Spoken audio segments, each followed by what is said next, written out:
परिवार से आते हैं, अपने ज़मीन बेच कर आते हैं और यहाँ पर वो सारे चीज़ प्रीलिम्स निकाल चुके थे। आप लोग भी जानते हैं प्रीलिम्स निकालना कितनी टफ चीज़ है और वो मर जाते हैं बच्चे। तो उनके लिए एक सरकारी जॉब और 10 करोड़ का कंपनसेशन उनके घर वालों को दिया जाए। जो बेसमेंट है उसमें भी इलीगल पार्किंग की जगह है, लेकिन इलीगल लाइब्रेरी चल रही है। सारी जितनी बेसमेंट है सब में लाइब्रेरी चल रही है। नमस्कार, मेरा नाम है ज़ीशान कास्कर और आप देख रहे हैं द वायर। अभी मैं खड़ा हूँ दिल्ली के ओल्ड राजेंद्र नगर इलाके में।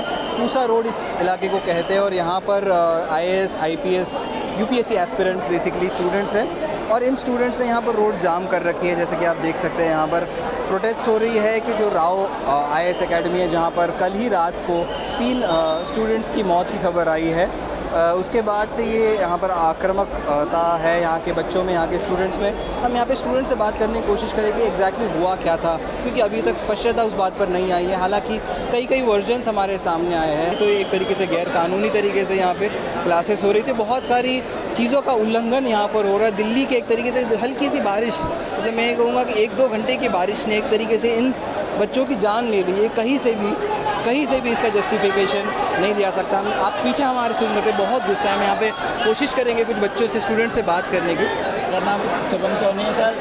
पुलिस जैसा बता रही है, वो बता रही है कि 3 डेथ हुई है और रात को 4-5 बजे तक बॉडी लेके गई हैं और 9:30 बजे न्यूज़ चैनल बता रहे थे 3 डेथ हुई हैं।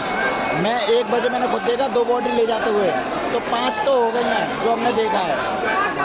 ज़्यादा हुई है सर, लगभग 10-12। कोई बता रहा है कि 10-12 डेथ हुई है, बट एक्यूरेट कोई नहीं बता पा रहा है। जो MCD ने लाशें की है आगे रखी है, वो 3 लाशें रखी है।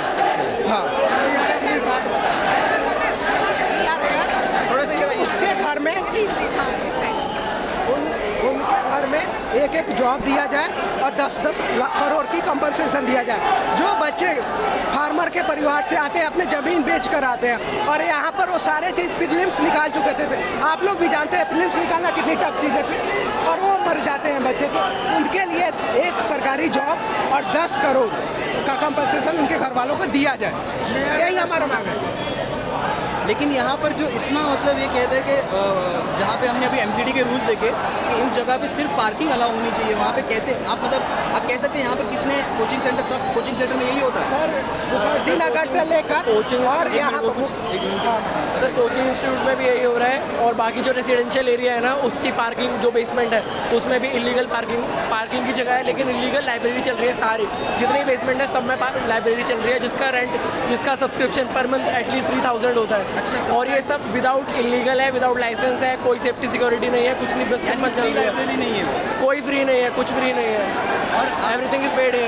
यहाँ पर मेरे पीछे आप देख सकते हैं, ये है भारत का लोकतंत्र, जहाँ पर इसकी ब्यूरोक्रेसी में एंटर करने के लिए ये छात्र इकट्ठा हुए हैं कि ये पढ़ पाए और इस काबिल बन जाए कि इस लोकतंत्र की ब्यूरोक्रेसी में एंटर कर पाए।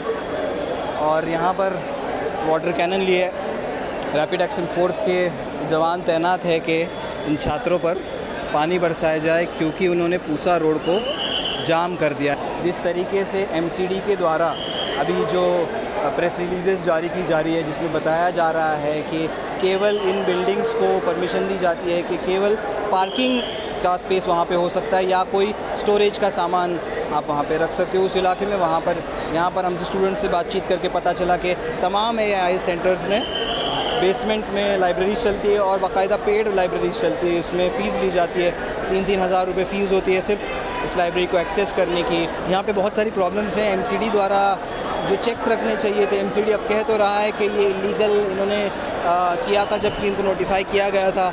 हालांकि नोटिफाई करने के बावजूद एक्शन लेना ज़रूरी होता है और पानी जब घुस जाए और उसके बाद जो हालत यहाँ के बच्चों द्वारा बताई गई, तो अब यहाँ पे कुछ और स्टूडेंट्स हैं, हम जानेंगे उनसे कि यहाँ पे क्या हुआ। भैया, My name is Aditya Arambam. Yeah, I'm also an aspirant here preparing for UPSC. What I heard was they have some door which is electrically controlled. we can just stand upstairs. Yeah. But I heard the water flow was so strong that they had to cut the electricity supply. And because of that, they weren't able to. Yeah, they were stuck inside basically. They were sitting ducks inside. And how long did how long before the water entered completely? That I'm not sure. I just saw a tweet about it, and they said 10 to 15 minutes. That's all it took to completely inundate the basement. Okay, 15 minutes the basement was full. Yeah. That is shocking. And what about the allegation that there were more than 3 deaths here? I think I'm also not sure about it, but people here are saying that there are around 15 to 20 deaths.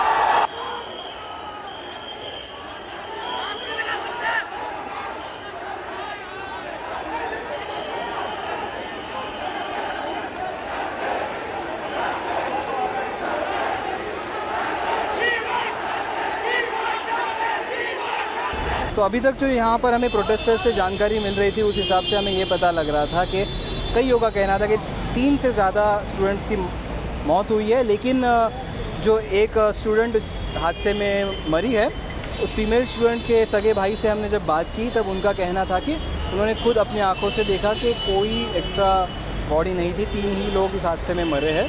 लेकिन कई students का ये भी कहना है कि इससे ज़्यादा है। तो मतलब इस मोमेंट पे हम ये कंफर्म नहीं कर सकते कि कितनी एक्चुअल डेथ्स हुई है। तो इसका यही एक उपाय है कि पुलिस को सामने आकर ये स्पष्ट करना पड़ेगा कि आखिर कितनी मौतें यहाँ पर हुई है। और चलिए, ये रहा एक पहलू इस स्टोरी का कि कितनी मौतें हुई है, उसको स्पष्ट कर देना चाहिए पुलिस को कि कोई इसमें इफ्स एंड बट्स नहीं रहने चाहिए। ये तो बहुत इम्पॉर्टेंट, सारे देश का ध्यान अब इस पे लग चुका है, तो पुलिस को बहुत स्पष्ट करना चाहिए कि कितने स्टूडेंट्स की मौत इसमें हुई है। अब आते हैं इस स्टोरी के दूसरे इम्पॉर्टेंट पहलू पे, यानी कि अर्बन प्लानिंग का जो डीके हमें यहाँ पर देखने मिलता है। आप मेरे पीछे देख सकते हैं, मतलब दिखने पे शायद आज के एस्थेटिक्स के हिसाब से, कईयों के, ना मेरे एस्थेटिक्स नहीं लेकिन कईयों के एस्थेटिक्स के हिसाब से ये आज एक वर्ल्ड क्लास बिल्डिंग कही जा सकती है। उसके बगल में ही बायजूस का भी सेंटर हमें दिख सकता है। बायजूस का भी एक अलग प्रॉब्लम है जिसके बारे में हम अलग स्टोरीज़ करेंगे। लेकिन एक पूरा जो IAS होने की ये कॉम्पिटिटिव एग्ज़ाम का जो एक तरीके से जो एक रैट रेस या करेंगे इस तरीके से लगी है, यानी कि स्टूडेंट्स आते हैं बहुत दूर से, पढ़ाई करते हैं, उनको आउटकम क्या होगा उसका अंदाज़ा नहीं होता, फिर भी लाखों रुपए खर्च करके पेरेंट्स जब अपने बच्चों को यहाँ पर भेजते हैं तब उन बच्चों की सेफ्टी का सारा ज़िम्मा सरकार और इन IAS कोचिंग इंस्टीट्यूट्स पे जो लाखों रुपए लेते हैं इन पर होता है। तो जो स्पष्टता मिलनी चाहिए थी वो अभी तक हमें नहीं मिली। हम भी इस खबर पर नज़र बनाए हुए हैं। मेरा नाम है ज़ीशान कास्कर और आप देख रहे हैं द वायर।